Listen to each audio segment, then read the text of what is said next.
I've got to fly 27 hours from Sydney to London, which is one of the longest flights that you can possibly take. I've managed to finesse a $10,000 business class flight for £250, which is literally unheard of. I always wondered how people would manage to do this. How would they fly business? I'm not going to make you watch this whole video to like explain it. What I'll do is I'll explain everything right now, and then I'll put in the actual flight, getting my first proper business class flight. So in the most simplistic, idiot-proof way for myself to understand, all you need to do is get an Amex card, buy stuff on that card, like everyday purchases, shopping, whatever. Every time I make a purchase of literally anything on the credit card, I will get points for that purchase.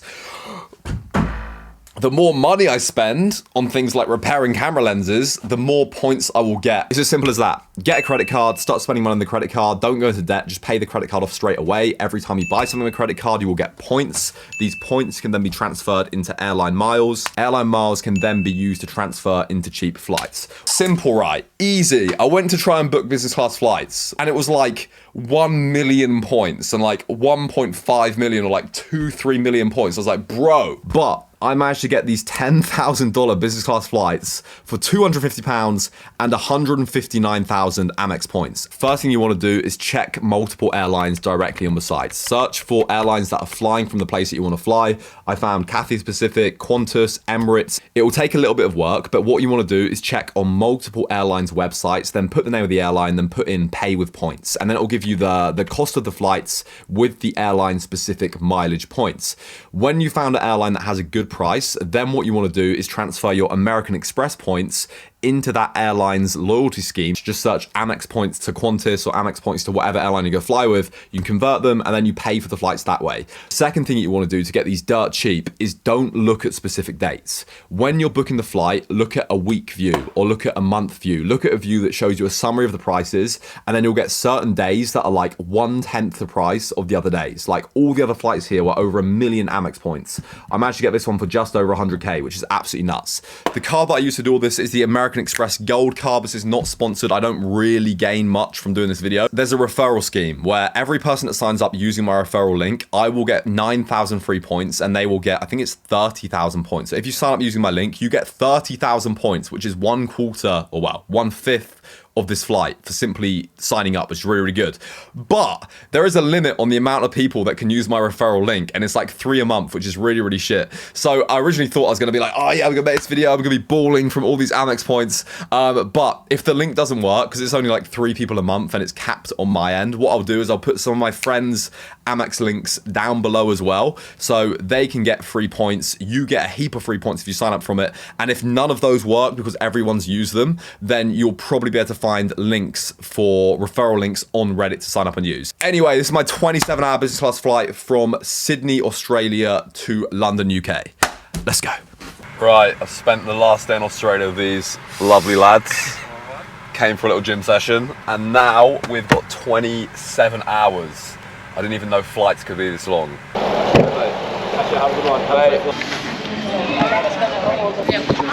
Thanks so much. Your bag tags. That's your second boarding pass. Thank you so much. See you later. The first perk is you get to go through a different security, which I've never been through. The rich people security, I'm very excited. I wonder what's going to be different. Do they just let you walk in with anything? There is zero queue. Oh, sorry, I'm not allowed.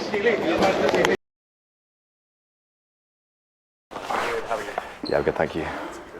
Right, so this is it, a very empty, quiet business lounge. It's not very good. This is fucking vegan as well, bro. But I'm gonna eat anyway, 'cause I'm so hungry. 3.5 out of 10. It's currently 10 p.m. I've got to get 2 flights. The first one is 9 hours long. So if I can stay awake for the entire duration of the flight, then survive that sleep on the second one, we might just bypass the jet lag. Hello.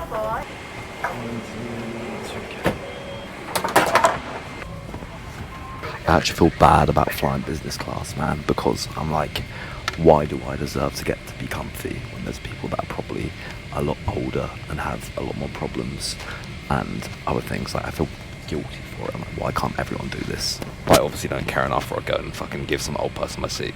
And off we went. I've got to get 2 flights. The first flight is 9 hours long from Sydney to Hong Kong. Then the second flight is 14 hours long from Hong Kong to Sydney.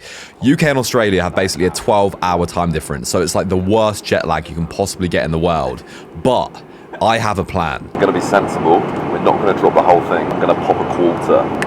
Okay, that's definitely more than a quarter. We're going to do a big quarter. As well as a review on business class, I'm going to give you a review on armodafinil. This was definitely prescribed to me by a medical doctor. And now, boys, we just sit back, listen to some tunes, and wait for it to hit. We spent the next 6 hours getting waited on hand and foot, eating all of the food that they had in the kitchen, and the food man and the service is next level. The other thing as well is you can lie completely flat. So it's literally like you've got a single bed. And you also get one of these cute little travel bags. Mouthwash, earplugs, toothpaste, a toothbrush. There's also a spray which repels poor people. And then you also get somewhere to plug your shit in. It's currently 3:33 AM Australian time. We have another 3 hours and 44 minutes until we land in Hong Kong. And I would have been up for 24 hours. The lovely flight attendants made me a beautiful chocolate cake. Very delicious. 24 hours of no sleep and we touched down in Hong Kong. Now we got a 4-hour layover, and not gonna lie, after about 4 coffees and half a modafinil tab, I felt absolutely awful. Jet lag does not affect me. Tiredness does not exist. It is a fragment of my imagination. Bro, is the lounge closed? I'm gonna fucking cry. And this lounge is fucking crazy, bro. They've got very nice showers in the actual lounge itself. Let me shower.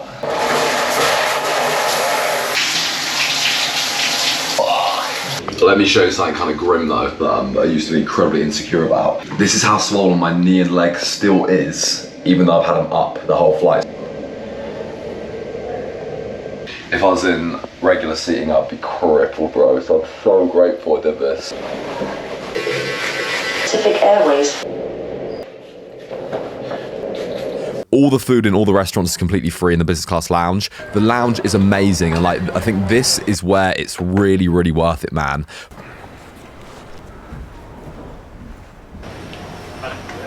Hello. So on flight number 2, the plan of attack now is going to be to sleep for as long as possible.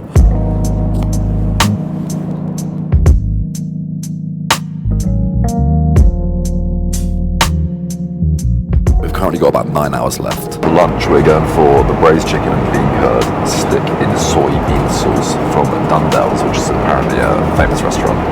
Thanks. Initial impressions. Food was absolutely amazing. Like the ice cream you get is like Haagen-Dazs. The food is from like restaurants in Hong Kong, and then it's brought onto the aircraft rather than being some like microwave meal there. It is absolutely fantastic. You know you've made it when the airline serves Haagen-Dazs as the ice cream rather than some like shitty hospital unbranded stuff. A bit of ice cream, a bit of fruit, another coffee. Do you know you don't even want to eat? You just eat because you're bored and it's free. A fat, gluttonous cunt. I feel like Stephen Hawking in this thing.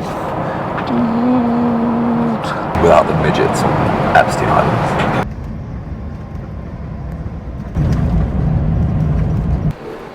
Why is it so dark and cold? Right, people, that was 27 hours of travel. That blended into one. The trip, well, it's pretty pleasant. It wasn't too bad. A 10 out of 10 recommend. That was an enjoyable 27 hours.